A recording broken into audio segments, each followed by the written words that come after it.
ನಮ್ಮನ್ನು ಬಹಳವಾಗಿ ಪ್ರೀತಿ ಮಾಡುವ ನಮ್ಮ ತಂದೆಯೇ, ನಿಮ್ಮ ನಾಮಕ್ಕೆ ಸ್ತೋತ್ರ ಸ್ವಾಮಿ. ನಿನ್ನ ಕೃಪಾಹಸ್ತದಲ್ಲಿ ನಮ್ಮೆಲ್ಲರನ್ನು ಒಪ್ಪಿಸ್ತೇನೆ. ಪವಿತ್ರಾತ್ಮನೇ, ವಾಕ್ಯವನ್ನು ಕೇಳೋ ಪ್ರತಿಯೊಬ್ಬರು ನಿನ್ನ ಪ್ರಸನ್ನತೆಯಲ್ಲಿ ನಡೆಸು. ನಿನ್ನ ಸಹಾಯವಿಲ್ಲದೆ ನಿನ್ನ ವಾಕ್ಯಗಳು ತಿಳ್ಕೊಳ್ಳೋದು ಅಸಾಧ್ಯವಾಗಿದೆ. ಅದೇ ರೀತಿ ವಾಕ್ಯವನ್ನು ಬೋಧಿಸೋ ನನಗೂ ಪವಿತ್ರಾತ್ಮನೇ ಸಹಾಯ ಮಾಡು. ನನ್ನ ಸಂಗಡವಿದ್ದು ನನ್ನನ್ನು ನಡೆಸು. ನನ್ನ ಬಾಯಿಂದ ಬರೋ ಪ್ರತಿಯೊಂದು ಮಾತುಗಳು ನಿನ್ನದಾಗಲಿ. ನಿನ್ನ ವಾಕ್ಯಕ್ಕೆ ಅನುಗುಣವಾಗಿ ನಿನ್ನ ಮಕ್ಕಳೊಂದಿಗೆ ಮಾತಾಡಲು ನನಗೆ ಸಹಾಯ ಮಾಡೆಂದು ಬೇಡುತ್ತಿದ್ದೇನೆ. ಕೊನೆಯವರೆಗೂ ನನ್ನ ಸಂಗಡವಿದ್ದು ನನ್ನನ್ನು ನಡೆಸು. ಎಲ್ಲ ಸ್ತುತಿ ಸ್ತೋತ್ರ ಘನ ಮಹಿಮೆ ತಂದೆ ಮಗ ಪವಿತ್ರಾತ್ಮನಿಗೆ ಸದಾಕಾಲೂ ಸಲ್ಲಲಿ. ಆಮೇಲೆ. Praise the lord.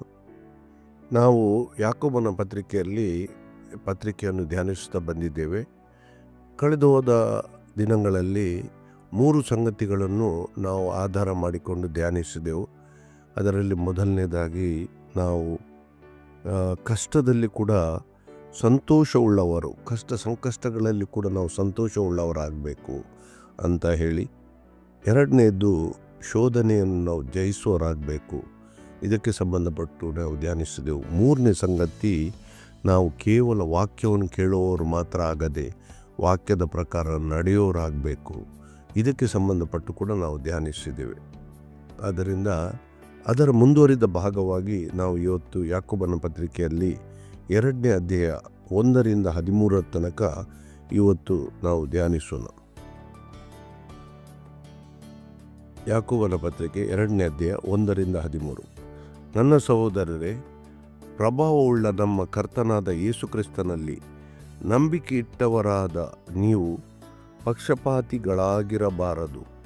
ಹೇಗೆಂದರೆ, ಒಬ್ಬ ಮನುಷ್ಯನು ಚಿನ್ನದ ಉಂಗುರವನ್ನು ಶೋಭೆಯ ಮಾನವಾದ ವಸ್ತ್ರಗಳನ್ನು ಹಾಕಿಕೊಂಡು ನಿಮ್ಮ ಸಭಾಮಂದಿರದೊಳಗೆ ಬರಲು ಮತ್ತು ಒಬ್ಬ ಬಡ ಮನುಷ್ಯನು ಹೀನವಾದ ಬಟ್ಟೆ ಹಾಕಿಕೊಂಡು ಬರಲು ನೀವು ಶೋಭೆಯ ಮಾನವಾದ ವಸ್ತ್ರಗಳನ್ನು ಧರಿಸಿಕೊಂಡಿರುವವನನ್ನು ಮರ್ಯಾದೆಯಿಂದ ನೋಡಿ ಅವನಿಗೆ ನೀವು ಇಲ್ಲಿ ಈ ಸುಖಾಸನದ ಮೇಲೆ ಕುಳಿತುಕೊಳ್ಳಿರಿ ಎಂತಲೂ ಆ ಬಡು ಮನುಷ್ಯನಿಗೆ ನೀನು ಅಲ್ಲಿ ನಿಂತುಕೋ, ಇಲ್ಲವೇ ನನ್ನ ಕಾಲ್ಮಣೆಯ ಹತ್ತಿರ ನೆಲದ ಮೇಲೆ ಕೂತುಕೋ ಎಂತಲೂ ಹೇಳಿದರೆ ನೀವು ನಿಮ್ಮಲ್ಲಿ ಭೇದ ಮಾಡುವವರಾಗಿ ಅನ್ಯಾಯವಾದ ತೀರ್ಪನ್ನು ಮಾಡುವವರಾಗಿದ್ದೀರಲ್ಲ. ನನ್ನ ಪ್ರಿಯ ಸಹೋದರರೇ, ಕೇಳಿರಿ. ದೇವರು ಲೌಕಿಕ ವಿಷಯದಲ್ಲಿ ಬಡವರಾಗಿರುವವರನ್ನು ಆದುಕೊಂಡು ಅವರು ನಂಬಿಕೆಯಲ್ಲಿ ಐಶ್ವರ್ಯವಂತರಾಗಿಯೂ ತನ್ನನ್ನು ಪ್ರೀತಿಸುವವರಿಗೆ ತಾನು ವಾಗ್ದಾನ ಮಾಡಿದ ರಾಜ್ಯಕ್ಕೆ ಬಾಧ್ಯರಾಗಿಯೂ ಇರಬೇಕೆಂದು ನೇಮಿಸಲಿಲ್ಲವೋ? ನೀವಾದರೂ ಬಡವರನ್ನು ಅವಮಾನಪಡಿಸಿದ್ದೀರಿ. ನಿಮ್ಮನ್ನು ಬಾಧಿಸಿ ನ್ಯಾಯಸ್ಥಾನಕ್ಕೆ ಎಳೆದುಕೊಂಡು ಹೋಗುವವರು ಐಶ್ವರ್ಯವಂತರಲ್ಲವೋ? ನೀವು ಕರೆಸಿಕೊಳ್ಳುವ ಶ್ರೇಷ್ಠವಾದ ನಾಮವನ್ನು ದೂಷಿಸುವವರು ಅವರಲ್ಲವೋ? ಆದರೂ ಶಾಸ್ತ್ರಕ್ಕೆ ಸರಿಯಾಗಿ ನಿನ್ನ ನೆರೆಯವನನ್ನು ನಿನ್ನಂತೆಯೇ ಪ್ರೀತಿಸಬೇಕೆಂಬ ರಾಜಾಜ್ಞೆಯನ್ನು ನೀವು ನೆರವೇರಿಸುತ್ತಿದ್ದರೆ ನೀವು ಒಳ್ಳೆಯದನ್ನು ಮಾಡುವವರು. ಅದನ್ನು ಬಿಟ್ಟು ಪಕ್ಷಪಾತ ತೋರಿಸುವವರಾಗಿದ್ದರೆ ನೀವು ಪಾಪ ಮಾಡುವವರಾಗಿದ್ದು ಅಪರಾಧಿಗಳೆಂದು ಧರ್ಮಶಾಸ್ತ್ರದಿಂದ ತೀರ್ಮಾನಿಸಲ್ಪಡುತ್ತೀರಿ. ಯಾಕೆಂದರೆ ಯಾವನಾದರೂ ಧರ್ಮಶಾಸ್ತ್ರವನ್ನೆಲ್ಲ ಕೈಗೊಂಡು ನಡೆದು ಒಂದೇ ಒಂದರಲ್ಲಿ ತಪ್ಪಿದರೆ ಅವನು ಎಲ್ಲ ವಿಷಯದಲ್ಲಿಯೂ ಅಪರಾಧಿಯಾಗುತ್ತಾನೆ. ವ್ಯಭಿಚಾರ ಮಾಡಬಾರದೆಂದು ಹೇಳಿದವನೇ ನರಹತ್ಯೆ ಮಾಡಬಾರದೆಂತಲೂ ಹೇಳಿದನು. ಆದ ಕಾರಣ ನೀನು ವ್ಯಭಿಚಾರ ಮಾಡದೇ ಇದ್ದರೂ ನರಹತ್ಯೆ ಮಾಡಿದರೆ ಧರ್ಮ ಪ್ರಮಾಣವನ್ನು ಮೀರಿದವನಾದಿ. ನೀವು ಬಿಡುಗಡೆಯನ್ನುಂಟು ಮಾಡುವ ಧರ್ಮ ಪ್ರಮಾಣದ ಪ್ರಕಾರ ತೀರ್ಪನ್ನು ಹೊಂದತಕ್ಕವರೆಂದು ಮಾತಾಡಿರಿ, ನಡೆಯಿರಿ. ಕರುಣೆ ತೋರಿಸದೇ ಇರುವವನಿಗೆ ತೀರ್ಮಾನದಲ್ಲಿ ಕರುಣೆಯು ತೋರಿಸಲ್ಪಡುವುದಿಲ್ಲ. ಕರುಣೆಯು ನ್ಯಾಯ ತೀರ್ಮಾನವನ್ನು ಗೆದ್ದು ಹಿಗ್ಗುತ್ತದೆ. Praise the lord. ಇಲ್ಲಿ ನಾವು ಬಹಳ ಅಗತ್ಯವಾಗಿ ಇಲ್ಲಿ ತಿಳ್ಕೊಳ್ಬೇಕಾದ ಸಂಗತಿ ಏನೆಂದರೆ, ಪಕ್ಷಪಾತದ ವಿಷಯದಲ್ಲಿ ದೇವ ಜನರು ಇಲ್ಲಿ ನೋಡಿ, ಅಲ್ಲಿ ಮೊದಲನೇ ವಾಕ್ಯ ಏನು ಹೇಳ್ತದೆ, ನನ್ನ ಸಹೋದರರೇ, ಪ್ರಭಾವವುಳ್ಳ ನಮ್ಮ ಕರ್ತನಾದ ಯೇಸು ಕ್ರಿಸ್ತನಲ್ಲಿ ನಂಬಿಕೆ ಇಟ್ಟವರಾದ ನೀವು, ಅಂದರೆ ಯಾರಿಗೆ ಇಲ್ಲಿ ಹೇಳ್ತಾ ಇದ್ದಾನೆ? ವಿಶ್ವಾಸಿಗಳಿಗೆ, ಕ್ರಿಸ್ತನ ಮೇಲೆ ನಂಬಿಕೆ ಇಟ್ಟು ಕ್ರಿಸ್ತನ ಬಳಿಗೆ ಬಂದವರಿಗೆ ಈ ವಾಕ್ಯವನ್ನು ಹೇಳ್ತಾ ಇದ್ದಾನೆ. ಯಾಕೆಂದರೆ ಅವರು ಪಕ್ಷಪಾತಿಗಳಾಗಿ ನಡೆಯುತ್ತಾರೆ. ಬಡವರು, ಶ್ರೀಮಂತರು, ಕಪ್ಪು ಬೆಳ್ಳಗಿದ್ದವರು, ಆರೋಗ್ಯವಂತರು, ಸ್ವಲ್ಪ ಅಂಗವಿಕಲರು, ಎಲ್ಲ ರೀತಿಯಾಗಿ ಜನರನ್ನು ವಿಂಗಡಿಸಿ ಮೇಲ್ದರ್ಜೆಯವರು, ಮೇಲ್ಪಂಗಡದವರು, ಕೆಳವರ್ಗದವರು, ಮೇಲ್ಜಾತಿಯವರು, ಕೆಳಜಾತಿಯವರು, ಎಲ್ಲ ರೀತಿಯಾಗಿ ಪಂಗಡಗಳನ್ನು, ಜನರಲ್ಲಿ ಪಕ್ಷಪಾತವನ್ನು ಹುಟ್ಟಿಸುವವರು ನಾವು ಆಗಬಾರ್ದು ಅಂತ ಇಲ್ಲಿ ಯಾಕೋಬನು ಸ್ಪಷ್ಟವಾಗಿ ಹೇಳ್ತಾನೆ. ಅದು ಕೂಡ ಪಾಪ ಅಂತ ಹೇಳಿ. ಯಾಕೆಂದರೆ ಯಾಕೋಬನು ಈ ಸಂಗತಿಗಳನ್ನು ಬರೆಯಬೇಕಿದ್ದರೆ ಆ ಕಾಲದಲ್ಲಿ ಕೂಡ ನಡೆದಿತ್ತು ನೋಡಿ. ಅದಕ್ಕೆ ಸ್ಪಷ್ಟವಾದ ಕಾರಣಗಳನ್ನು ಕೂಡ ಆತನು ಕೊಡ್ತಾನೆ.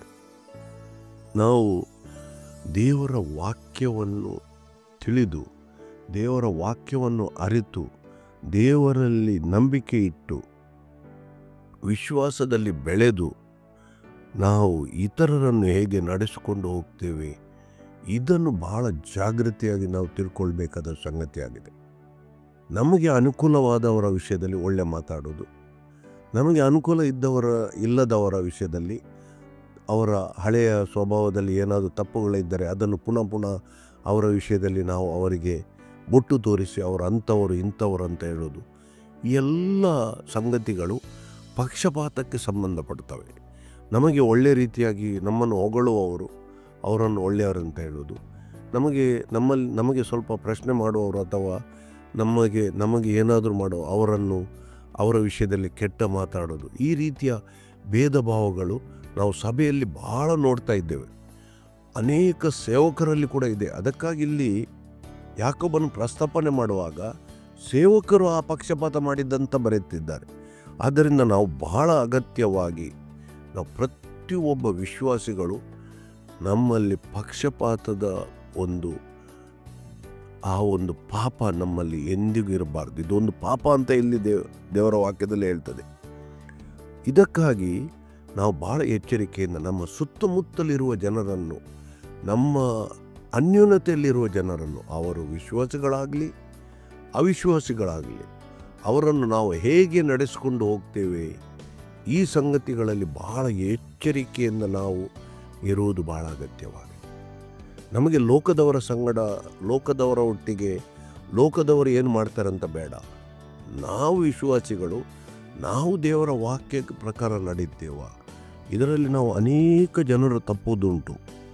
ಆದ್ದರಿಂದ ಯಾಕೆಂದರೆ ಇದು ನಮಗೆ ಆಜ್ಞೆ ಇಲ್ಲ ಅಂತ ನಾವು ಯೋಚಿಸ್ತೇವೆ.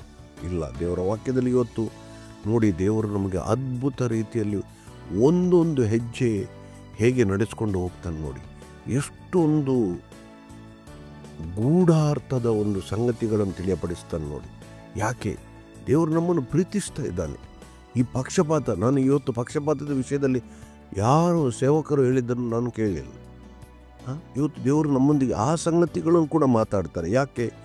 ಯಾಕೆಂದರೆ ದೇವರು ನಮ್ಮ ಮೇಲೆ ಒಂದು ಯೋಜನೆಯನ್ನಿಟ್ಟು ನಮ್ಮನ್ನು ಪರಲೋಕದಲ್ಲಿ ಒಂದು ಒಳ್ಳೆಯ ಸ್ಥಳ, ಒಳ್ಳೆಯ ಬಹುಮಾನ ನಮಗೆ ದೊರೆಯಬೇಕು ಎಂಬ ಉದ್ದೇಶದಿಂದ ನಮ್ಮ ಮೇಲೆ ಪ್ರೀತಿ ಇಟ್ಟು ಈ ದೇವರ ವಾಕ್ಯದಲ್ಲಿರುವ ಎಲ್ಲ ಸಂಗತಿಗಳ ಮೂಲಕ ದೇವರು ನಮ್ಮೊಂದಿಗೆ ಮಾತಾಡಿ ನಮ್ಮಲ್ಲಿ ಎಲ್ಲ ಸಂಗತಿಗಳಿಂದ, ಎಲ್ಲ ತಪ್ಪು ದಾರಿಯಿಂದ ನಾವು ಸರಿಯಾದ ದಾರಿಯಲ್ಲಿ ಹೋಗುವಂತೆ ದೇವರು ನಮ್ಮನ್ನು ನಡೆಸ್ತಾ ಇದ್ದಾನೆ.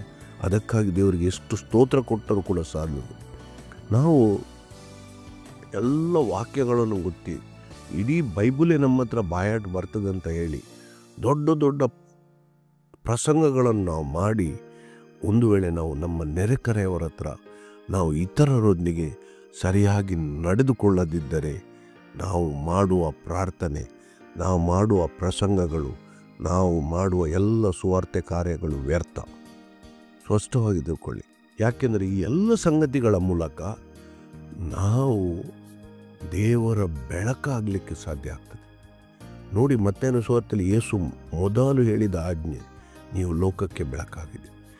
ನಾವು ಬಡ ಜನರಿಗೆ ಒಂದು ಪಕ್ಷಪಾತ ಮಾಡದೆ, ಹಿಂದುಳಿದವರಿಗೆ ಪಕ್ಷಪಾತ ಮಾಡದೆ, ಸಮಾಜದಲ್ಲಿ ದೂರ ಇರುವ ಜನರನ್ನು ಪಕ್ಷಪಾತ ಮಾಡದೆ ನಾವು ಅವರನ್ನು ಪ್ರೀತಿಸಿದರೆ ಅದೇ ಒಂದು ಬೆಳಕಾಗಿ ಪರಿವರ್ತನೆ ಆಗ್ತದೆ. ಆದ್ದರಿಂದ ಈ ಸಂಗತಿಗಳನ್ನು ದೇವರಲ್ಲಿ ನಮ್ಮೊಂದಿಗೆ ಮಾತಾಡ್ತಾ ಇದ್ದಾರೆ. ಮೊದಲು ಇಲ್ಲಿ 3 ಸಂಗತಿಗಳನ್ನು ನಾವು ನೋಡ್ತೇವೆ. ಮೊದಲು ನಾವು ಏನು ಮಾಡಬಾರ್ದಂತ ಹೇಳಿ, ಅದಕ್ಕಾಗಿ ಮೊದಲನೇ ವಾಕ್ಯ ನೋಡಿ ಅಲ್ಲಿ, ನನ್ನ ಸಹೋದರರೇ, ಪ್ರಭಾವವುಳ್ಳ ನಮ್ಮ ಕರ್ತನಾದ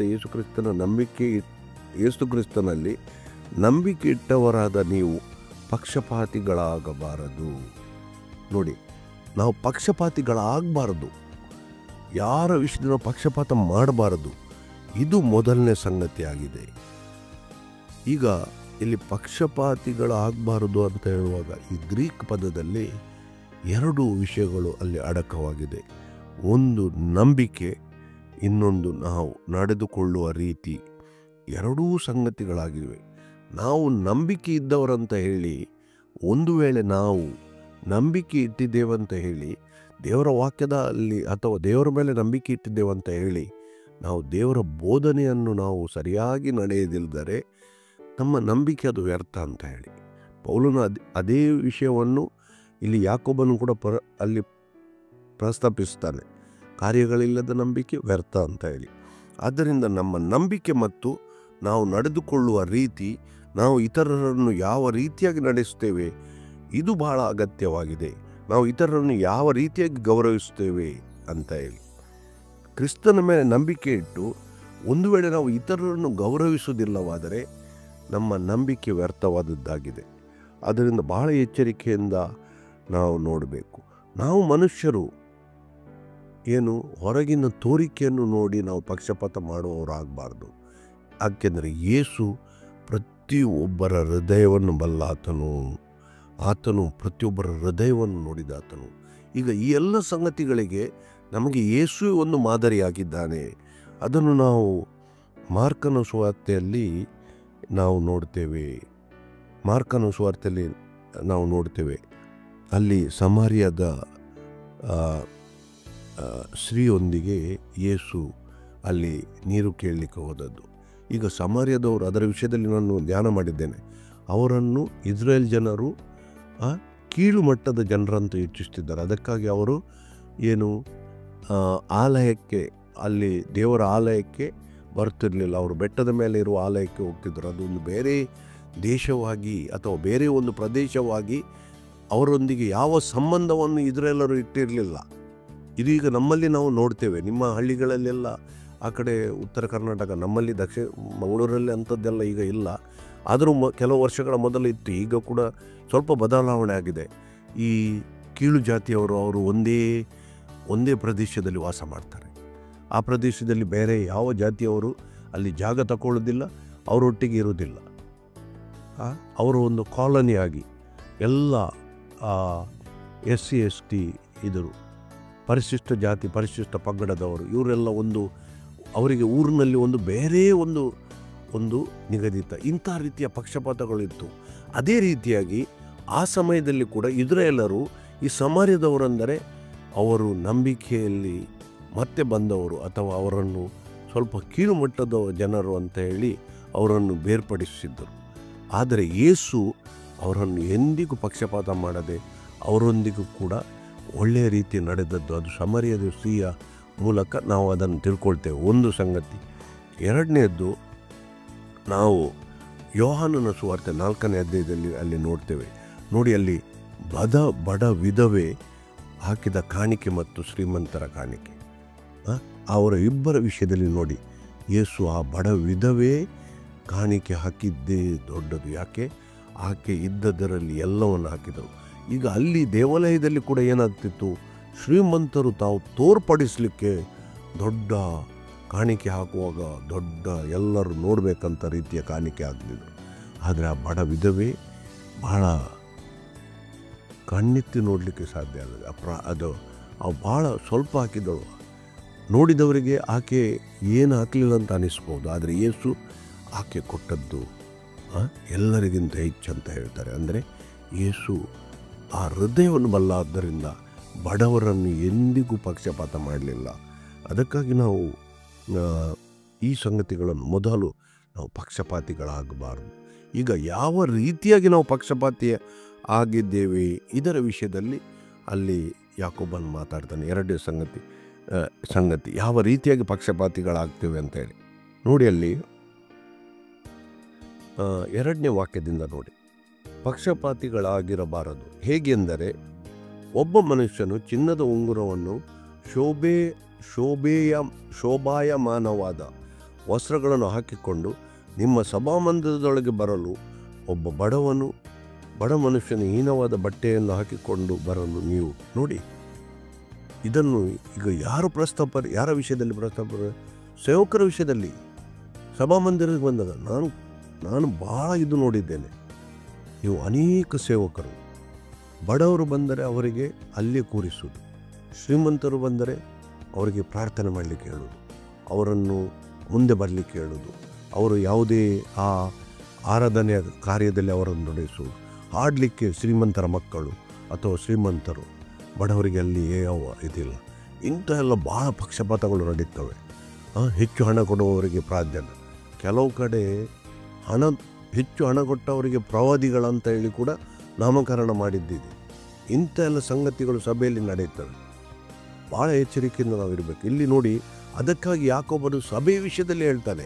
ಒಬ್ಬ ಶ್ರೀಮಂತನು ಉಂಗುರಗಳನ್ನು ಅಂದರೆ ಎಲ್ಲ ಕೈಗೆ ಉಂಗುರಗಳನ್ನು ಹಾಕಿಕೊಳ್ಳುವವರು ಅದು ಹಾಕಿಕೊಂಡು ಶ್ರೀಮಂತನಾಗಿ ಬಂದವನಿಗೆ, ಬಾ ನೀನು ಇಲ್ಲಿ ಕೂರು, ಅವನಿಗೆ ಕುರ್ಚಿ, ಬಟ್ಟೆ ಕೊಳಕು ಬಟ್ಟೆ ಹಾಕಿಕೊಂಡು ನೀನು ಕೆಳಗೆ ಕೂರು ಅಂತ ಹೇಳಿ ಇಂಥ ಪಕ್ಷಪಾತಗಳು ಸಭೆಯಲ್ಲಿ ನಡೀತಿದ್ದಂತೆ ಯಾಕೋಬನ ಆವತ್ತಿನ ದಿವಸದಲ್ಲೇ ಪ್ರಸ್ತಾಪಿಸಿದ್ದಾನೆ. ಈಗ ಇವತ್ತು ಕೂಡ ನಡೀತವೆ. ಇದೇನು ಹೊಸತನ್ನಲ್ಲ. ಏನು ಆವತ್ತು ನಡೀತದ್ದು ಇವತ್ತು ಇನ್ನೂ ಹೆಚ್ಚಿನ ಪ್ರಮಾಣದಲ್ಲಿ. ಅವರಿಗೆ ಚರ್ಚಿನಲ್ಲಿ ಮಹಾಪ್ರಧಾನ ಜಾಗ, ಅವರಿಗೆ ಒಳ್ಳೆಯ ಕಾರ್ಯ ಮಾಡಲಿಕ್ಕೆ ಅವರಿಗೆ ಬಡವರಿಗೆ ಏನೂ ಇದ್ದಿಲ್ಲ. ಇಂಥ ಎಲ್ಲ ಪಕ್ಷಪಾತಗಳು ನಾವು ನಮ್ಮ ಸಭೆಗಳಲ್ಲಿ ತುಂಬಿ ತುಳುಕಿದೆ.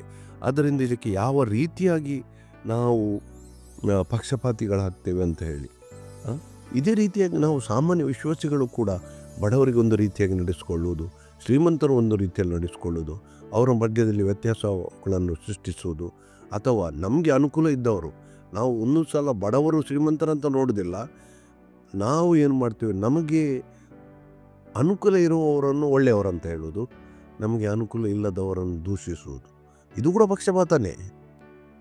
ತಿಳಿದಲ್ಲ, ಈ ಎಲ್ಲ ಸಂಗತಿಗಳು ಪಕ್ಷಪಾತಕ್ಕೆ ಸಂಬಂಧಪಟ್ಟ ಪಾಪಕ್ಕೆ ಒಳಗಾಗ್ತಾರೆ. ಕೆಲವರಿಗೆ ಇದು ಸಂಗತಿಗಳೇ ಗೊತ್ತಿಲ್ಲ, ಅವರು ಯೋಚಿಸುವುದಿಲ್ಲ, ಆದರೆ ಅವರ ನಡವಳಿಕೆ ಹಾಗೆ ಇರ್ತದೆ. ಅವರಿಗೆ ಅನುಕೂಲ ಇರುವವರು ಒಳ್ಳೆಯವರು, ಅವರಿಗೆ ಅನುಕೂಲ ಇಲ್ಲದವರು ಕೆಟ್ಟವರು.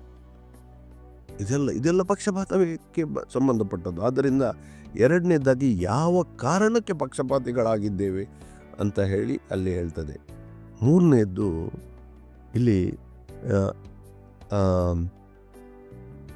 ಯಾವ ರೀತಿಯಾಗಿ ನಾವು ಪಕ್ಷಪಾತಿಗಳಾಗಿದ್ದೇವೆ ಅಂತ ಕಾರಣ ಇದು ನೋಡಿ. ಅಲ್ಲಿ ಮುಂದೆ 5ರಿಂದ 13 ವಾಕ್ಯ ತನಕ ನಾವು ಅಲ್ಲಿ ಪಕ್ಷಪಾತದ ವಿಷಯದಲ್ಲಿ ನಾವು ನೋಡ್ತೇವೆ. ಈಗ ಇದರ ಮೊದಲು ಒಂದು ವಾಕ್ಯ ನಾವು ನೋಡೋಣ. ಜ್ಞಾನೋಕ್ತಿ 22 2ನೇ ವಾಕ್ಯ ನೋಡಿ. ಅಲ್ಲಿ ಅದು ಕನ್ನಡದಲ್ಲಿ ಭಾಷಾಂತರದಲ್ಲಿ ಸ್ವಲ್ಪ ಬಡವರು ಬಲ್ಲಿದರು ಸ್ಥಿತಿಯಲ್ಲಿ ಎದುರು ಬದಿರಾಗಿದ್ದಾರೆ, ಯೋಹನೇ ಅವರನ್ನೆಲ್ಲ ಸೃಷ್ಟಿಸಿದನು. ಈಗ ಇಲ್ಲಿ ಬಲ್ಲಿದರಂತ ಬರೆದಿದ್ದಾರೆ, ಇಂಗ್ಲೀಷಲ್ಲಿ ಪೂರ್ ಆ್ಯಂಡ್ ರಿಚ್ ಅಂತ ಬರೆದಿದ್ದಾರೆ. ಶ್ರೀಮಂತರು ಬಡವರು ಶ್ರೀಮಂತರನ್ನು ಸೃಷ್ಟಿಸಿದಾತನು ಒಬ್ಬನೇ, ದೇವರೇ ಸೃಷ್ಟಿಸಿದ್ದಾರೆ.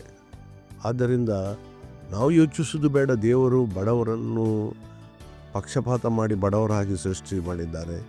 ಶ್ರೀಮಂತರನ್ನು ಎಲ್ಲ ಸೃಷ್ಟಿಸಿದವನು ದೇವರೇ. ಶ್ರೀಮಂತರನ್ನು ಮಾತ್ರ ದೇವರು ಸೃಷ್ಟಿ ಮಾಡಿದ್ದು, ಬಡವರನ್ನು ದೇವರು ಸೃಷ್ಟಿ ಮಾಡಿದ್ದಂತ ಇಲ್ಲ ಅಂತ ಇಲ್ಲ. ಅದು ಕೆಲವು ಧರ್ಮಗಳಲ್ಲಿ ಕೂಡ ಇದೆ. ಮೇಲ್ಜಾತಿಯವರನ್ನು ದೇವರು ತನ್ನ ಈ ಅಂಗದಿಂದ ಸೃಷ್ಟಿ ಮಾಡಿದ್ದೆಲ್ಲ ಕೆಲವು ಧರ್ಮಗಳಲ್ಲಿದೆ. ನಮ್ಮ ದೇವರ ವಾಕ್ಯ ಹೇಳ್ತದೆ, ಬಡವರನ್ನು ಶ್ರೀಮಂತರನ್ನು ಎಲ್ಲ ಸೃಷ್ಟಿಸಿದಾತನು ಒಬ್ಬನೇ. ಅದು ಸಾಮಾನ್ಯ ಅವರ ಮಧ್ಯದಲ್ಲಿ. ಈಗ ನಾವು ಮುಂದುವರಿದ ಭಾಗವಾಗಿ ನಾವು ನೋಡೋಣ. ಅಲ್ಲಿ ಮೂರನೇದು ಇದಕ್ಕೆ ಕಾರಣಗಳು ಏನು ಅಂತ ಹೇಳಿ ಅಲ್ಲಿ 5ನೇ ವಾಕ್ಯದಿಂದ ನಾವು ಯಾಕೋಬನ ಪತ್ರಿಕೆ 5ನೇ ವಾಕ್ಯದಿಂದ 13ರ ತನಕ ಎಲ್ಲ ಸಂಗತಿಗಳು ನಮಗೆ ಬೇಕು.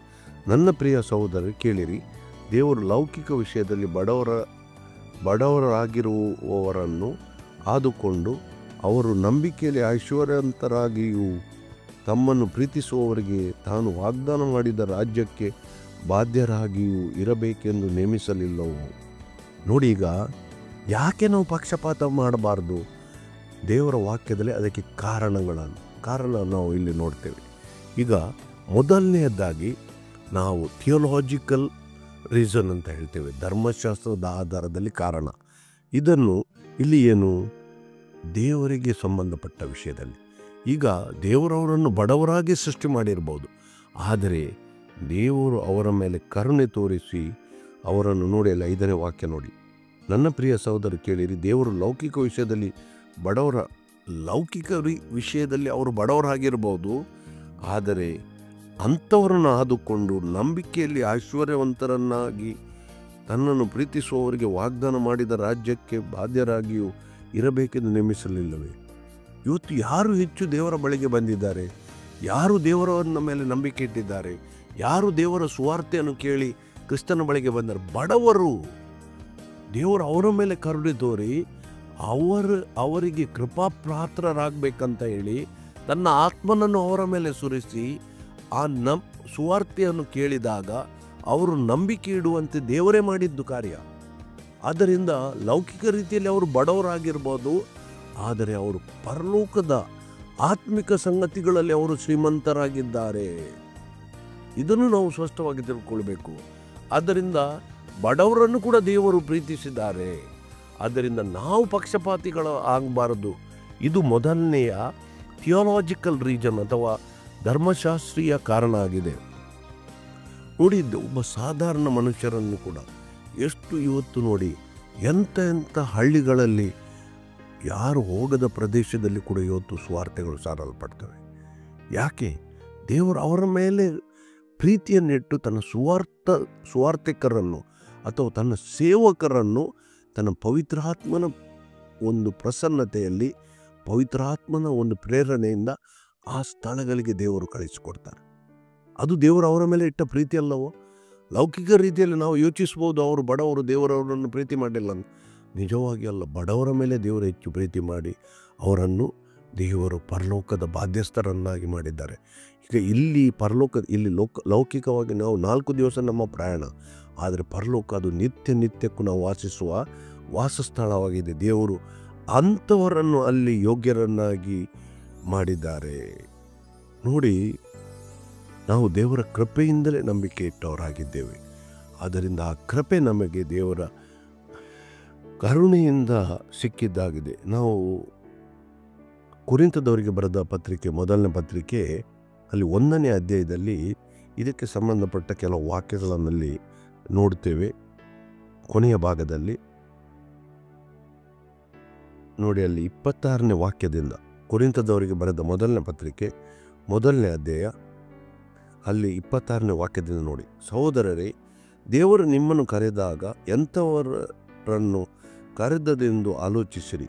ನಿಮ್ಮೊಳಗೆ ಲೌಕಿಕ ದೃಷ್ಟಿಯಲ್ಲಿ ಜ್ಞಾನಿಗಳು ಅನೇಕರಿಲ್ಲ, ಅಧಿಕಾರಿಗಳು ಅನೇಕರಿಲ್ಲ, ಕುಲೀನರು ಅನೇಕರಿಲ್ಲ.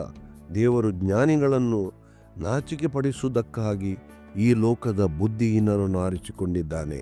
ನೋಡಿ, ತುಂಬ ಬುದ್ಧಿವಂತರು, ಜ್ಞಾನ ಉಳ್ಳವರು, ಒಳ್ಳೆ ವಿದ್ಯಾಭ್ಯಾಸ ಇದ್ದವರು, ಶ್ರೀಮಂತರು ಇರಬಹುದು, ಆದರೆ ಪರಲೋಕ ಬಾಧ್ಯಸ್ಥರಾಗಿ ದೇವರು ಅವರಿಗಿಂತ ಏನು ಜ್ಞಾನ ಇಲ್ಲದ ಬಡವರನ್ನು ದೇವರು ಆರಿಸಿಕೊಂಡನು. ದೇವರ ವಾಕ್ಯ ಹೇಳ್ತದೆ ಇಲ್ಲಿ, ಅವರನ್ನು ನಾಚಿಕೆ ಪಡಿಸುವುದಕ್ಕಾಗಿ, ಜ್ಞಾನಿಗಳನ್ನು ನಾಚಿಕೆ ಪಡಿಸುವುದಕ್ಕಾಗಿ ಅಜ್ಞಾನಿಗಳನ್ನು ಎಂದು. ಕೆಲವರಿಗೆ ಏನು ವಿಷಯ ಗೊತ್ತಿಲ್ಲ, ಮುಗ್ಧರವರು, ಅಂಥವರನ್ನು ದೇವರು ಆರಿಸಿಕೊಂಡಿದ್ದಾರೆ. ನೋಡಿ, ಅಲ್ಲಿ ಮುಂದಕ್ಕೆ ನೋಡಿ, ಈ ಲೋಕದ ಬುದ್ಧಿಹೀನರನ್ನು ಆರಿಸಿಕೊಂಡಿದ್ದಾನೆ. ಬುದ್ಧಿಹೀನರನ್ನು ಆರಿಸಿಕೊಂಡನು. ದೇವರು ಬಲಿಷ್ಠರನ್ನು ನಾಚಿಕೆ ಪಡಿಸುವುದಕ್ಕಾಗಿ ಈ ಲೋಕದ ಬಲಹೀನರನ್ನು ಆದುಕೊಂಡಿದ್ದಾನೆ. ಅಡ್ಡ ಬಲಹೀನರು ಇರ್ಬೋದು, ಏನು ಬಲ ಇಲ್ಲದ ಸಮಾಜದಲ್ಲಿ ಬಹಳ ಬಡವರು, ಏನು ಒಂದು ಶಕ್ತಿ ಇಲ್ಲದವರು, ಅಂಥ ಜನರನ್ನು ದೇವರು ಆರಿಸಿಕೊಂಡಿದ್ದಾನೆ. ಇದಕ್ಕೆ ನಾವು ನಮ್ಮ ಸಭೆಯಲ್ಲಿ ಅನೇಕ ಉದಾಹರಣೆಗಳಿದೆ. ದೇವರು ಈ ಲೋಕದ ಕುಲಹೀನರನ್ನು ಅಸಡ್ಡೆ ಮಾಡುವವರನ್ನು ಕೊಂಡಿದ್ದಲ್ಲದೆ ಗಣ್ಯರನ್ನು ಇಲ್ಲದಂತೆ ಮಾಡಿದ್ದಕ್ಕಾಗಿ ಗಣನೆಗೆ ಬಾರದನ್ನು ಆರಿಸಿಕೊಂಡಿದ್ದಾನೆ. ಯಾರು ಲೆಕ್ಕ ಗಣನೆಗೆ ಅಂದರೆ ಯಾರು ಆ ಮನುಷ್ಯರು ಇಂಥ ಜನರು ಇದ್ದಾರೆ ಅಂತ ಗೊತ್ತಿರೋದಿಲ್ಲ ಕೆಲವರು. ಅಂಥ ಯಾರು ಗಣನೆಗೆ ಇಲ್ಲದವರು ಪಾಪ ಅವರು ಹಗಲಿರು ದುಡಿದು ಕಷ್ಟಪಟ್ಟು ಹೊಟ್ಟೆ ತುಂಬಿಸಿ ಅವರಷ್ಟಕ್ಕೆ ಇರುವವರು ಅವರು ಇದ್ದಾರೆ ಆ ಊರಲ್ಲಿ ಅಂತ ಅನೇಕ ಜನರಿಗೆ ಗೊತ್ತಿರಲಿಕ್ಕಿಲ್ಲ. ಆದರೆ ಅಂಥವರನ್ನು ದೇವರು ಆರಿಸಿಕೊಂಡಿದ್ದಾನೆ ಅಂತ ಹೇಳಿದ್ದಾರೆ. ಹೀಗಿರಲು ದೇವರ ಮುಂದೆ ಹೊಗಳಿಕೊಳ್ಳುವುದಕ್ಕೆ ಯಾರಿಗೂ ಆಸ್ಪದ ಇಲ್ಲ. ಯಾರು ಕೂಡ ಹೇಳುವುದು ಬೇಡ, ದೇವರು ಬಡವರನ್ನು ಶ್ರೀಮಂತರನ್ನು ಸೃಷ್ಟಿ ಮಾಡಿದ್ದಾನೆ, ದೇವರು ತಾರತಮ್ಯ ಮಾಡಿದ್ದಾನೆ. ನೋಡಿ, ಅಂಥ ಬಡವರನ್ನು ಸೃಷ್ಟಿ ಮಾಡಿದ್ದು ದೇವರು ಅವರ ಮೇಲೆ ಎಂಥ ಪ್ರೀತಿಯನ್ನು ಇಟ್ಟಿದ್ದಾನೆ. ದೇವರು ಯಾವತ್ತೂ ಪಕ್ಷಪಾತ. ಆದ್ದರಿಂದ ನಾವು ಕೂಡ ಪಕ್ಷಪಾತಿಗಳಾಗಬಾರ್ದು. ನೋಡಿ, ಅಲ್ಲಿ ಮುಂದಕ್ಕೆ ನೋಡಿ, ನೀವು ಕ್ರಿಸ್ತ ಯೇಸುವಿನಲ್ಲಿರುವ ಆತನಿಂದಲೇ ಯೇಸು ಕ್ರಿಸ್ತನು ನಮಗೆ ದೇವರ ಕಡೆಗೆ ಜ್ಞಾನವನ್ನು, ನೀತಿ, ಶುದ್ಧೀಕರಣ, ವಿಮೋಚನ ಕಾರಣನೂ ಆದನು. ಎಚ್ಚರ ಪಡುವುದಕ್ಕೆ ಕರ್ತನಲ್ಲಿ ಎಚ್ಚರ ಪಡಲಿ. ಯಾರಿಗೂ ಕೂಡ ನೋಡಿ, ನಾವು ಯಾರೂ ಕೂಡ ನಮ್ಮ ಒಳ್ಳೆಯ ಕಾರ್ಯಗಳಿಂದ ಅಥವಾ ನಮ್ಮ ಶಕ್ತಿಯಿಂದ ನಾವು ಆರಿಸಿಕೊಂಡವರಲ್ಲ. ದೇವರು ನಮ್ಮ ಮೇಲೆ ಕೃಪೆ ತೋರಿ, ನಮ್ಮ ಮೇಲೆ ಕರುಣೆ ತೋರಿ, ಪ್ರೀತಿ ಮಾಡಿ ನಮ್ಮನ್ನು ಆರಿಸಿಕೊಂಡಿದ್ದಾನೆ. ಅದರಿಂದ ಹೊಗಳಿಕೊಳ್ಳುವುದಕ್ಕೆ ಯಾರಿಗೂ ಆಸ್ಪದ ಇಲ್ಲ. ಅದನ್ನು ಎಫೆಸದವರಿಗೆ ಬರೆದ ಪತ್ರಿಕೆ 2ನೇ ಅಧ್ಯಾಯ 8, 9, 10ನೇ ವಾಕ್ಯದಲ್ಲಿ ನಾವು ನೋಡ್ತೇವೆ. ಆದ್ದರಿಂದ ಇಲ್ಲಿ ಎರಡನೇದು ತಾರ್ಕಿಕ ಅಥವಾ ಲಾಜಿಕಲ್ ಫ್ಯಾಕ್ಟ್ ಅಂತ ಹೇಳ್ತೇವೆ. ಲಾಜಿಕಲ್ ಪಾಯಿಂಟ್ ಅಂದರೆ ತಾರ್ಕಿಕ. ನಾವು ಹೇಳ್ತೇವೆ ಏನೊಂದು ಲಾಜಿಕಲಿ ತಾರ್ಕಿಕ ವಿಷಯ. ಇದು ಹೇಗೆ ನೋಡಿ, ಅಲ್ಲಿ ನಾವು 5ನೇ ವಾಕ್ಯದಿಂದ ಪುನಃ ನೋಡಿ, ಅಲ್ಲಿ ಯಾಕೋಬನ ಪತ್ರಿಕೆ, ನನ್ನ ಪ್ರಿಯ ಸಹೋದರರೇ ಕೇಳಿರಿ, ದೇವರು ಲೌಕಿಕ ವಿಷಯದಲ್ಲಿ ಬಡವರಾಗಿರುವವರನ್ನು ಆದುಕೊಂಡು ಅವರನ್ನು ನಂಬಿಕೆಯಿಲ್ಲದ ಐಶ್ವರ್ಯವಂತರನ್ನಾಗಿ ನೋಡಿ, ಬಡವರನ್ನು ಆಗಿಯೂ ತನ್ನನ್ನು ಪ್ರೀತಿಸುವವರಿಗೆ ತಾನು ವಾಗ್ದಾನ ಮಾಡಿದ ಬಾಧ್ಯವನ್ನು ಇರಬೇಕೆಂದು ನೇಮಿಸಲಿಲ್ಲವು. ಪ್ರಶ್ನೆಯಲ್ಲಿ ಇಲ್ಲಿ 3 ರೀತಿಯ ಪ್ರಶ್ನೆಗಳು, ಪ್ರಶ್ನಾರ್ಥಕ ಚಿಹ್ನೆಗಳಿವೆ ನೋಡಿ. 1, ಅಂಥವರನ್ನು ದೇವರು ನೇಮಿಸಲಿಲ್ಲವೇ? ಬಡವರನ್ನು ಅವಮಾನಪಡಿಸಿದ್ದೀರಿ, ನಿಮ್ಮನ್ನು ಬಾಧಿಸಿ ನ್ಯಾಯಾಲಯಕ್ಕೆ ಎಳೆದುಕೊಂಡು ಹೋಗುವವರು ಐಶ್ವರ್ಯವಂತರಲ್ಲವೇ? ನೀವು ಐಶ್ವರ್ಯವಂತರನ್ನು ಹೆಚ್ಚು ಗೌರವ ಕೊಡ್ತೀರಿ, ಆದರೆ ನಿಮ್ಮನ್ನು ನ್ಯಾಯಸ್ಥಾನಕ್ಕೆ, ನಿಮಗೆ ಎಲ್ಲ ವಿಷಯದಲ್ಲಿ ನಿಮ್ಮನ್ನು ಬಲಿಪಶುಗಳಾಗಿ ಮಾಡೋದು, ಅಥವಾ ನಿಮ್ಮನ್ನು ಏನೈಸು ಯಾರು ಶ್ರೀಮಂತರಲ್ಲವೋ? ಅದು ಕೂಡ ಪ್ರಶ್ನಾರ್ಥಕ ಸಂಗತಿಯಾಗಿ ಅಲ್ಲಿದೆ. ನಿಮ್ಮನ್ನು ದೂಷಿಸುವವರು ಅವರಲ್ಲವೋ? ನೋಡಿ, 3ನೇದಾಗಿ ಶ್ರೇಷ್ಠವಾದ ನಾಮವನ್ನು ದೂಷಿಸುವವರು ಅವರಲ್ಲವೋ? ಯಾರು ಇವತ್ತು ನೋಡಿ, ನಾವು ಕ್ರಿಸ್ತನ ಬಳಿಗೆ ಬಂದಾಗ ನಮ್ಮನ್ನು ದೂಷಿಸೋರು ಯಾರು? ಎಲ್ಲ ಮೇಲ್ವರ್ಗದವರಂತ ಹೇಳಿ ಶ್ರೀಮಂತರು. ನೋಡಿ, ಇವರು ನಂಬಿಕೆ ಇಲ್ಲದವರು, ಚರ್ಚ್ ಬಿಟ್ಟು ಹೋಗಿದ್ದಾರೆ, ಇವರು ದುಷ್ಟರು, ಏನೆಲ್ಲ ರೀತಿಯಾಗಿ ಹಣಕ್ಕಾಗಿ ಹೋಗಿದ್ದಾರೆ. ಇದೆಲ್ಲ ದೂಷಿಸುವವರು ಯಾರು? ಅವರೇ ಅಲ್ಲವ ಅಂತ ಹೇಳ್ತಾರೆ. ಆದ್ದರಿಂದ ಇಲ್ಲಿ 3 ಸಂಗತಿಗಳನ್ನು, ಪ್ರಶ್ನಾತೀತ ಸಂಗತಿಗಳನ್ನು ನಾವು ನೋಡ್ತೇವೆ. ಆದ್ದರಿಂದ ಬಹಳ ಅಗತ್ಯವಾಗಿ ನಾವು ತಿಳ್ಕೊಳ್ಬೇಕು, ದೇವರು ಪ್ರೀತಿ ಮಾಡಬೇಕು, ಎಲ್ಲರನ್ನು ಪ್ರೀತಿ ಮಾಡಬೇಕಂದ್ರೆ ನಾವು ಯಾರನ್ನು ಪಕ್ಷಪಾತ ಮಾಡದೆ, ಯಾರಲ್ಲಿ ಕೂಡ ಮೇಲ್ವರ್ಗದವರು ಕೆಳವರ್ಗದವರು ಅಥವಾ ಯಾವ ರೀತಿಯಾಗಿ ಭೇದ ಭಾವಗಳನ್ನು ಮಾಡದೆ ಪ್ರತಿಯೊಬ್ಬರನ್ನು ಪ್ರೀತಿಸಬೇಕು. ಯಾಕೆ? ಪ್ರೀತಿಸುವುದು ದೇವರ ಒಂದು ರಾಜಾಜ್ಞೆ ಆಗಿದೆ. ಅದು ನೋಡಿ, ಅಲ್ಲಿ ಕೊನೆಯಲ್ಲಿ ನಾವು ಅಲ್ಲಿ ನೋಡ್ತೇವೆ ನೋಡಿ, ನಿನ್ನ ನೆರೆಯವನ್ನು ನಿನ್ನಂತೆಯೇ ಪ್ರೀತಿಸಬೇಕೆಂಬ ರಾಜಾಜ್ಞೆಯನ್ನು ನೀವು ನೆರವೇರಿಸುತ್ತಿದ್ದರೆ ನೀವು ಒಳ್ಳೆಯದನ್ನು ಮಾಡಿದ್ದೀರಿ. ನೋಡಿ, ದೇವರು ನಮಗೆ ಕೊನೆಯದಾಗಿ ಹೊಸ ಒಡಂಬಡಿಕೆ 2 ಆಜ್ಞೆಗಳು ಕೊಟ್ಟನು. ನೀನು ಪೂರ್ಣ ಮನಸ್ಸಿನಿಂದ, ಪೂರ್ಣ ಹೃದಯದಿಂದ, ಪೂರ್ಣ ಆತ್ಮದಿಂದ ದೇವರನ್ನು ಪ್ರೀತಿಸು, ಮತ್ತು ನಿನ್ನಂತೆ ನಿನ್ನ ನೆರೆಯವನ್ನು ಪ್ರೀತಿಸು. ಈ 2 ಆಜ್ಞೆಗಳಲ್ಲಿ ಇಡೀ ಧರ್ಮಶಾಸ್ತ್ರ ಅಡಕವಾಗಿದೆ ಅಂತ ದೇವರ ವಾಕ್ಯ ಹೇಳ್ತದೆ. ನಾವು ಅದನ್ನು ಹಳೆಯ ಒಡಂಬಡಿಕೆಯಲ್ಲಿ ಕೂಡ ಅದನ್ನು ನೋಡ್ತೇವೆ. ಯಾಜಕಕಾಂಡ 19ನೇ ಅಧ್ಯಾಯ 18ನೇ ವಾಕ್ಯದಲ್ಲಿ ನಾವು ಅದನ್ನು ನೋಡ್ತೇವೆ.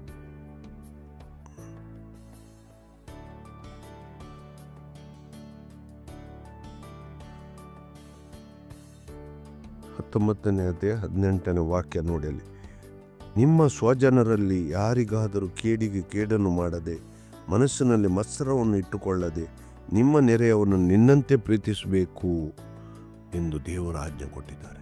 ನೋಡಿ, ಯಾರ ವಿಷಯದಲ್ಲಿ ಕೆಟ್ಟ ವಿಷಯ ಇಲ್ಲದೆ, ನಮಗೆ ಒಳ್ಳೆ ಮಾಡಲಿ ಕೆಟ್ಟದ್ದು ಮಾಡಲಿ, ಯಾವ ಪಕ್ಷಪಾತ ಮಾಡದೆ ಪ್ರತಿಯೊಬ್ಬರು ನಾವು ಪ್ರೀತಿಸಬೇಕು. ಇದು ರಾಜಾಜ್ಞೆ ಆಗಿದೆ. ಆದ್ದರಿಂದ ಈ ಹಂತದಲ್ಲಿ ದೇವರು ನಮ್ಮನ್ನು ನ್ಯಾಯ ತೀರ್ಪು ಮಾಡುವವನಾಗಿದ್ದಾನೆ. ಅಂದರೆ ಯಾವ ನ್ಯಾಯ ತೀರ್ಪು? ನಾವು ಪರಲೋಕ ಬಾಧ್ಯಸ್ಥರಾದ ಮೇಲೆ ಪರಲೋಕದಲ್ಲಿ ಒಂದು ನಮಗೆ ನ್ಯಾಯ ತೀರ್ಪು ಇರ್ತದೆ. ನಾವು ಮಾಡಿದ ಕಾರ್ಯಗಳಿಗೆ ಅನುಸಾರವಾಗಿ ಅಲ್ಲಿ ಸಿಗುವ ಬಹುಮಾನಕ್ಕಾಗಿ ಒಂದು ನ್ಯಾಯ ತೀರ್ಪಿದೆ. ಒಂದು ವೇಳೆ ನಾವು ಎಲ್ಲ ಪಕ್ಷಪಾತಿಗಳಾಗಿದ್ದರೆ ನಾವು ಅಲ್ಲಿ ಬಹುಮಾನ ವಂಚಿತರಾಗ್ಬೋದು, ಅಥವಾ ನಾವು ಕೊನೆಯವರಾಗಬಾರ್ದು. ಆದರೆ ನಾವು ಪಕ್ಷಪಾತಿಗಳಾಗದೆ ನಾವು ಒಂದು ವೇಳೆ ಎಲ್ಲರನ್ನು ನಮ್ಮಂತೆ ಪ್ರೀತಿಸಿದರೆ ನಾವು ದೇವರ ಪ್ರೀತಿಗೆ ಪಾತ್ರರಾಗಿ ಅಲ್ಲಿ ಹೊಗಳಿಕೆಗೆ ಮತ್ತು ಒಂದು ಬಹುಮಾನಕ್ಕೆ ನಾವು ಯೋಗ್ಯರಾಗ್ತೇವೆ. ಕೊನೆಯದಾಗಿ ಅಲ್ಲಿ ನೋಡಿ, ಇದೊಂದು ಪಾಪ ಕೂಡ ಅಂತ ಹೇಳಿ, ಪಕ್ಷಪಾತ ಮಾಡುವುದು ಪಾಪ ಅಂತ ನಾವು ದೇವರ ವಾಕ್ಯದಲ್ಲಿ ಅಲ್ಲಿ ನೋಡ್ತೇವೆ. ನೋಡಿ, 9ನೇ ವಾಕ್ಯ ನೋಡಿ, ಪಕ್ಷಪಾತ ತೋರಿಸುವವರಾಗಿದ್ದರೆ ನೀವು ಪಾಪ ಮಾಡುವವರಾಗಿದ್ದು ಅಪರಾಧಿಗಳೆಂದು ಧರ್ಮಶಾಸ್ತ್ರದಿಂದ ತೀರ್ಮಾನಿಸಲ್ಪಡುತ್ತೀರಿ. ನೋಡಿ, ಎಲ್ಲಿ? ಪರಲೋಕದಲ್ಲಿ ನಾವು ಒಂದು ನ್ಯಾಯ ತೀರ್ಪ, ನಾವು ಪರಲೋಕಕ್ಕೆ ಹೋಗುವುದು ನಾವು ಕ್ರಿಸ್ತನ ಕೃಪೆಯಿಂದ. ಆದರೆ ಅಲ್ಲಿ ನ್ಯಾಯ ತೀರ್ಪಿನಲ್ಲಿ ನಾವು ಬೇರೆ ಬೇರೆ ವರ್ಗಗಳಲ್ಲಿ ನಮಗೆ ಸಿಗುವ ಬಹುಮಾನದಲ್ಲಿ ಅನುಗುಣವಾಗಿ ನಾವು ಅಲ್ಲಿ ವಂಚಿತರಾಗಬಾರ್ದು. ಆದ್ದರಿಂದ ನಾವು ಸ್ವಲ್ಪ ಈ ವಿಷಯಗಳನ್ನು ಬಹಳ ಗಂಭೀರವಾಗಿ ತಿರುಗುದು. ಪ್ರತಿಯೊಬ್ಬ ನಾವು ವಿಶ್ವಾಸಿಗಳು ಎಲ್ಲರನ್ನು ಹೇಗೆ ನಾವು ನಡೆಸ್ಕೊಂಡು ಹೋಗ್ತೇವೆ, ಎಲ್ಲರನ್ನು ಪ್ರೀತಿಸುವ ಹಂಗಿನಲ್ಲಿ ನಾವಿದ್ದೇವೆ. ಬಡವರಾಗಲಿ ಶ್ರೀಮಂತರಾಗಲಿ, ಕಪ್ಪು ಬಣ್ಣವುಳ್ಳವನಾಗಲಿ ಬಿಳಿ ಬಣ್ಣವುಳ್ಳವನಾಗಲಿ, ಒಳ್ಳೆಯ ಅಂಗಗಳನ್ನು ಉಳ್ಳವನಾಗಿ ಅಂಗವಿಕಲನಾಗಲಿ, ಏನೇ ಮೇಲ್ಜಾತಿಯವನಾಗಲಿ ಕೆಳಜಾತಿಯವನಾಗಲಿ, ಎಲ್ಲರನ್ನು ಪ್ರೀತಿಸುವ ಹಂಗಿನಲ್ಲಿದ್ದೇವೆ. ಯಾಕೆಂದರೆ ಪಕ್ಷಪಾತ ಮಾಡೋದು ದೇವರ ದೃಷ್ಟಿಯಲ್ಲಿ ಅದು ಕೂಡ ಒಂದು ಪಾಪ ಆಗಿದೆ. ಈ ವಾಕ್ಯಗಳ ಮೂಲಕ ದೇವರು ನಮ್ಮನ್ನು ಎಚ್ಚರಿಸುವ ದೇವರಾಗಿದ್ದಾರೆ. ಆತನಿಗೆ ಯುಗ ಯುಗಾಂತರಗಳಿಗೂ ಸ್ತುತಿ ಸ್ತೋತ್ರಗಳು ಸಲ್ಲಿಕೆ ಆಗಲಿ. ಆಮೇಲೆ